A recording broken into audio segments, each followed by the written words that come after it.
Hello and welcome, fellow survivors. Today I'm going to show you a little battle report of a player being defeated by level 28 walkers and us kind of walking them through the steps of making their team a little bit stronger and some little mistakes that I see a lot of new players make. So we'll go to the shared battle report here, and as you'll notice, the wounded is at 4,700 on her side to 3,500 wounded on the walkers.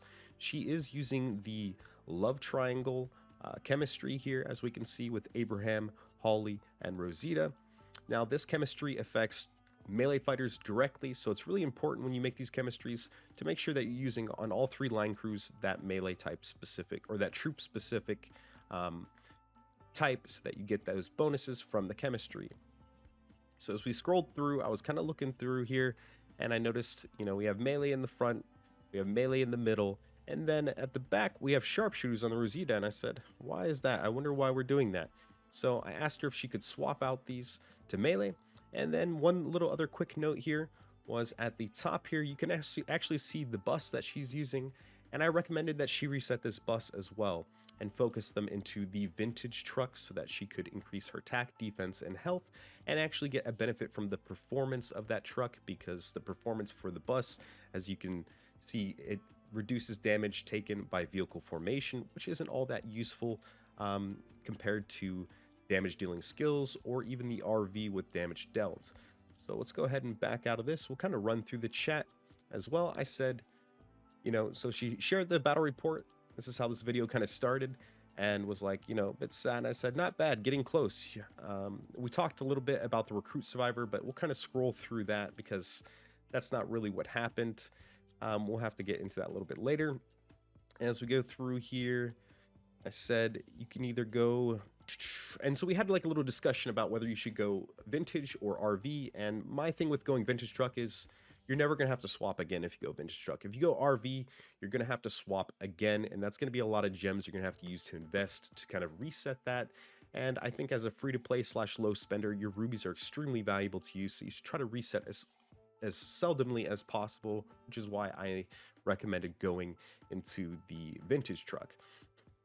And so we kind of talked about focusing all your medals on one vehicle, and we'll kind of scroll back through here.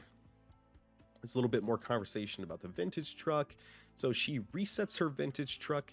I say nice, and I said you can use T9 melee in the rear crew too to check to see the wounded and the difference, and then check to see the difference between the sharpshooters and the melee, and then attempt the level 28 again, and then go ahead and send us the report again. So initially she got defeated, and she said, why is this getting worse? Just a little quick mistake here to show you guys.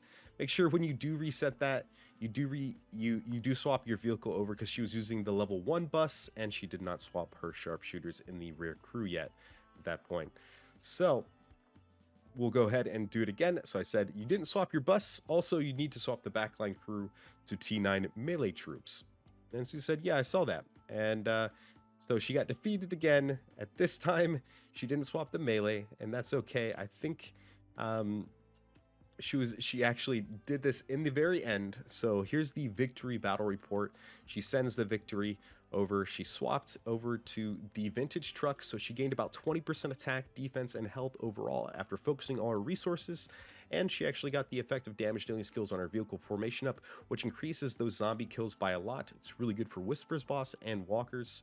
And so it worked, and it was really good. So I was just really happy that we were able to kind of coach a player through beating level 28 zombies. And there's so many other little ways that you can min-max and get through these zombies. You might be there or very close to doing it, and you just might be kind of doing it a little bit wrong. So I hope this video serves its purpose as to teach a lesson, and maybe you are doing something similar to it, or you know somebody doing something very similar as well. And I hope you guys have a wonderful day. Make sure you guys check out the links in the description below. Follow the Discord, like, comment, suggest, feedback, anything, comments, questions, concerns, all of it, guys. Thank you so much for watching, and have a blessed day. Peace.